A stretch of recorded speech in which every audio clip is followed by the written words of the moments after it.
কি হয়েছিল? কি সিএ আবেদন করছিল তাই টাকা নিচ্ছিলে? না, টাকা উনি বলছিল আমাকে যে আমি বলছিলাম যে কত করে টাকা নেয়, তো উনি বলছিল 600 টাকা বলছিল। 600 টাকা করে নিচ্ছিলে? আমি আমার 3টে এফিডেভিট করে দেওয়ার জন্য সেটা নিচ্ছিলাম।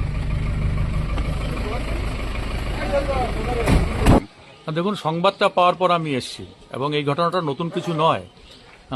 এর আগে ঠাকুরনগরে ঠাকুরবাড়িতে বসে বিজেপির সাংসদ, কেন্দ্রীয় মন্ত্রী এবং ওখানকার বিধায়ক দুই ভাই তারা মিলে সিএর নাম করে লোকের কাছ থেকে টাকা নিয়েছে, সেটা আমরা কানে শুনেছি। কিন্তু আজকে আমার হাবড়া পৌরসভার 5 নম্বর ওয়ার্ডে লিঙ্কন মণ্ডল, বিজেপির কর্মী, তিনি একজন জুনিয়র লয়ারকে ডেকে নিয়ে এসেছেন, ল্যাপটপ নিয়ে এখানে বসেছেন, সবাইকে বলেছেন সিএতে তাদের আবেদন করার জন্য 800 করে টাকা নেবেন।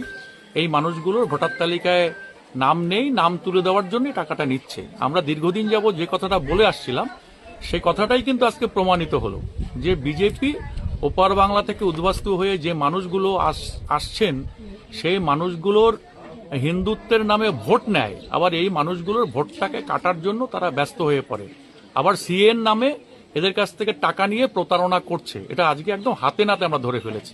পুলিশ এসেছিল, পুলিশ আজকে লিঙ্কন মণ্ডলকে নিয়ে গেছে এবং যে জুনিয়র লয়ারকে লিঙ্কন মণ্ডল এখানে তার দোকানে, এই যে দোকানটা তার দোকান, এই দোকানে বসিয়ে রেখে এই কাজটা চলছিল।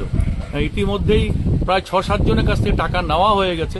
আমরা যদি খবরটা না পেতাম, আমরা যদি না আসতাম, তাহলে এই পাড়ার প্রচুর মানুষের নাম ভোটার তালিকা থেকে বাদ হয়েছে। প্রত্যেকটা মানুষ চাইছে যে আমার নামটা ভোটার তালিকায় উঠুক। মানুষ আতঙ্কের মধ্যে রয়েছে, তার মধ্যে এসে মানুষের সঙ্গে এই ধরনের জালিয়াতি করছে। আবার প্রমাণ হলো যে বিজেপি পার্টিটা আমাদের যারা হিন্দু সম্প্রদায়ের মানুষ উদ্বাস্তু হয়ে এপার বাংলায় এসছেন সে মানুষগুলোর সেন্টিমেন্ট নিয়ে তারা খেলা করছে। এতে নাম তুলে দিয়ে তাদের কার্ড দেবে এবং 800 টাকা করে নেওয়ার অভিযোগ। পরবর্তীতে পুলিশ গিয়ে পরিস্থিতি নিয়ন্ত্রণে আনে, তৃণমূলের অভিযোগ। কি বলবেন? দেখুন, হাবড়াতে তৃণমূলের যে পায়ের তলা থেকে মাটি সরে গেছে, এই অভিযোগ তারা যেটা করেছে সম্পূর্ণ ভিত্তিহীন। বিজেপির যেখানে যেখানে সিএ ক্যাম্প চলছে দেখবেন পরিষ্কার করে সেখানে আমাদের মণ্ডলের নাম, সেখানে আমাদের বিজেপির লোগো সমস্ত কিছু দিয়ে তারপরে মানুষের সাথে আমরা কথা বলে আমরা এই কাজটা করছি। কিন্তু এখানে বিজেপির কোনো বিষয় নেই, এখানে কে বা কারা করেছে সেটাই আমরা জানি না।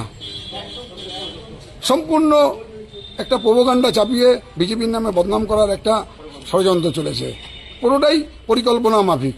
এরা বিজেপির কেউ না। তবে যখন আমি এদের খবর পাই, খবর পেয়ে আমরা থানায় আসি যে বিষয়টা কারা বা কে এই সমস্ত কাজ করছে, তখন দেখলাম যে ইতিমধ্যে পুলিশ তাকে সঙ্গে সঙ্গে ছেড়ে দিয়েছে।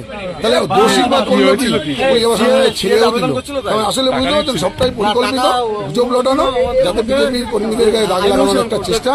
এই চেষ্টা হাবড়াতে সফল হবে না। হাবড়ার মানুষ জেগে আছে, হাবড়ার মানুষ চোর মুক্ত বাংলা চায়, হাবড়ার মানুষ মেয়েদের নিরাপত্তা চায়।